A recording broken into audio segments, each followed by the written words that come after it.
Tuhan, betapa setia padaku, dalam susah, dalam senang Engkau ada.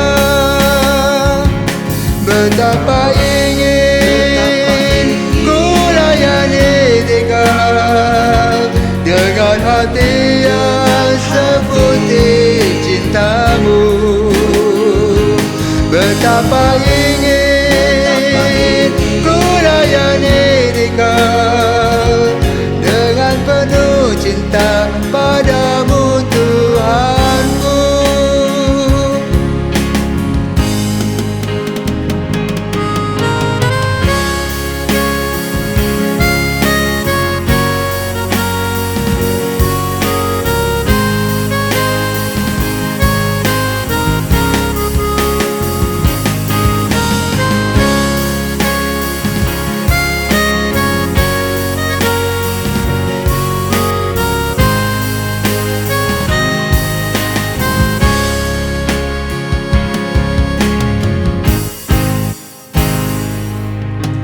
Tuhan, Kau amat baik bagiku.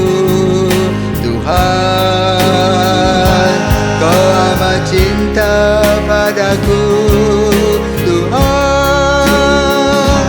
betapa setia padaku, dalam susah, dalam senang Engkau ada.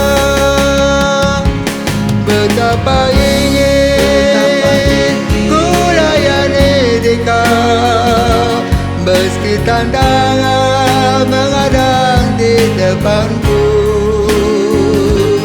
Betapa ingin ku layani Dikau, meski air mata mengalir di sini.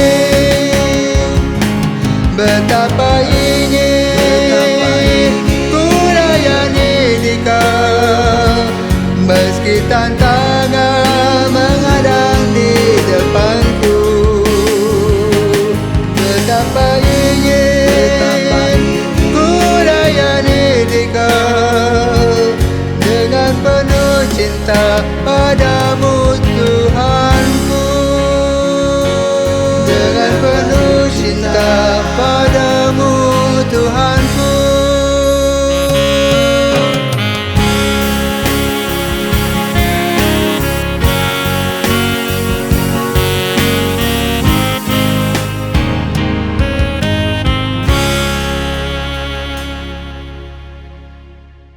Selamat siang. Siang, Romo. Tadi kita menyanyikan lagu, ya, Aku Ingin Melayani. Oh gitu. Tentu ada sejarah. Ternyata sejarah itu berkaitan dengan nostalgia, ya, nostalgia. Sekolah minggu yang sudah beberapa tahun lalu, mungkin 40 tahun lebih yang lalu, 36 tahun, di mana dulu Romo Subagio sebagai pastor masih muda, Ibu Karun masih muda, dan bertemu. Rindu untuk membimbing anak-anak dengan katekese. Maka lalu silakan pastor dengan ibu menceritakan awal mula sejarah. Siapa yang memulai? Bagaimana tanggapan pastor? Bagaimana kelanjutannya dalam proses suka dan duka? Kami ingin mendengarkan. Terima kasih. Silakan. Pada tahun 81, saya sekeluarga pindah ke Denpasar dari Bandung. Saya membawa anak saya yang besar naik kelas 4. Anak saya yang kecil mau masuk TK. Ternyata di sini suami saya sangat merindukan anak-anak untuk datang ke gereja. Tapi anak-anak merasa nggak ngerti di gereja itu khotbahnya karena itu untuk orang tua. Lalu suami saya bilang, kenapa tidak cari sekolah minggu? Nah, lalu saya datang pada Romo. Romo, di mana ada sekolah minggu? Kemudian kami cari-cari, memang betul tidak ada, tetapi banyak anak Katolik yang sekolah minggu. Tapi sekolah minggunya di gereja lain, di gereja Protestan. Saya datang lagi sama Romo, saya bilang, bagaimana Romo? Apakah bisa kita buat? Lalu Gimana ya kamu waktu itu bilang? Tahun 76 saya tamat katekise di Jogja ya. Kemudian sebenarnya aku ingin jadi dosen di Widya Mandala waktu itu, agama. Pulang ke Bali. Nggak ada apa-apa. Hanya ada kepundung saja yang teroboh. Iya. Belum ada katedral, belum ada sebagainya. Ya. Dewannya juga masih kacau balau dan sebagainya. Kemudian bagaimana mengasuh anak-anak, guru agama juga kan karuan. Lalu anak-anakku dititipkan kepada pendeta, pada ini sebagainya. Macam misalnya di Klungkung, aku kenal masih hubungan keluarga dengan pendeta Sarah, ya. Semua Sarah yang bukan juga di tempat-tempat yang lain. Lalu di Denpasar, siapa yang membimbing? Nah ada, ya. Suster Safera waktu itu memang sudah mengajar ke sana kemari, tapi dibawa ke sana kemari dan membangun gereja dan sebagainya. Akhirnya datanglah rahmat dari surga, diutus oleh Tuhan, Caroline menawarkan diri luar biasa. Dan waktu itulah mungkin bagaimana kita mengumpulkan anak-anak, bukan lagi dititipkan kepada pendeta-pendeta, ibu pendeta dan sebagainya, tapi kita mulai membangun, yaitu kumpulkan anak-anak kita, malah mengumpulkan anak-anak yang bukan Katolik, dari Buddha, dari Hindu, Islam, dari Protestan, dari kita dan sebagainya. Dan disitulah perkembangannya luar biasa ya. Jadi kita pergi ke timur karena Denpasar itu melayani Denpasar seluruhnya, aku Denpasar, Badung bagian selatan, Gianyar, Klungkung, Blanggi, Karangasem, itulah namanya itu. Ya bayangkan bagaimana ya. Jadi karena beliau sungguh-sungguh datang dan membawakan berkah, terbentuklah kemudian pelan-pelan sungguh sesuatu. Mereka katakan lembaga seperti itu. Ya. Kita juga membuat sekretariat sebenarnya di gedung paroki dan sebagainya, perpustakaan anak-anak dan sebagainya. Dan dari sinilah sebenarnya perkembangan agama luar biasa. Karena banyak katakumen, anaknya ke gereja, anaknya merengek, minta dibaptis, juga berkembang. Luar biasa, itu berkat luar biasa. Jadi yang ku alami ya. Ya, saya ingat sekali waktu kami memulai, ada syarat dari Romo.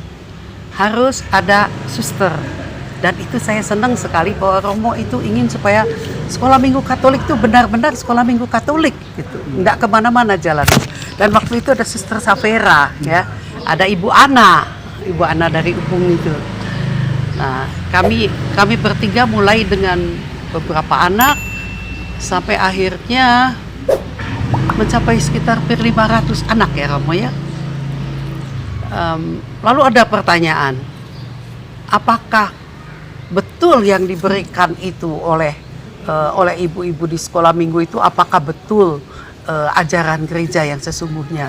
Nah, kami tidak pernah takut dengan pertanyaan itu karena setiap kali mau ada acara sekolah minggu, pengajaran sekolah minggu, kami harus datang kepada Romo untuk tanya bahan liturgi untuk minggu depan itu apa, lalu bagaimana Romo akan memberikan kepada umat, bagian mana yang ditekankan, secara biblis bagaimana itu kami berikan.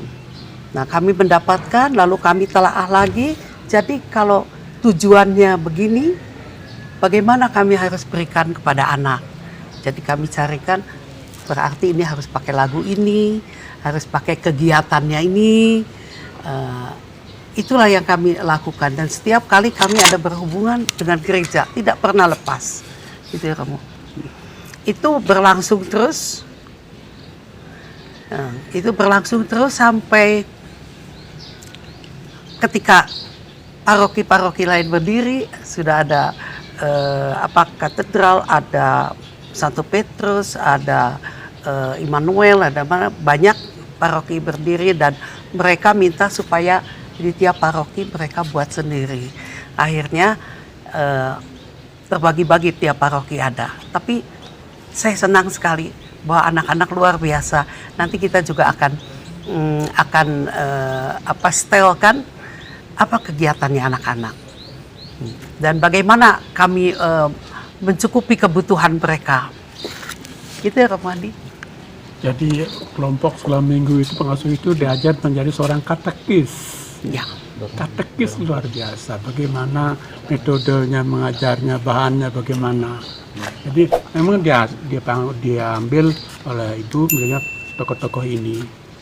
Mereka dibina menjadi seorang katekis, membawakan kitab suci, dogma, ajaran gereja dan sebagainya. Ya.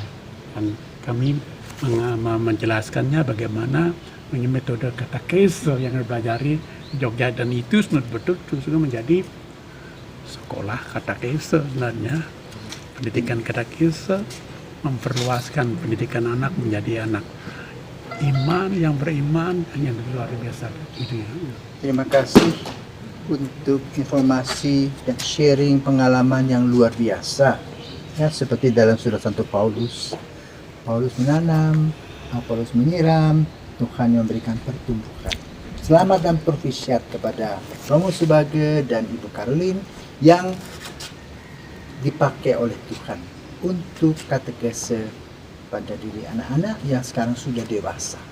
Maka nanti kita akan kembali kepada episode yang berikut, Nostalgia Anugerah.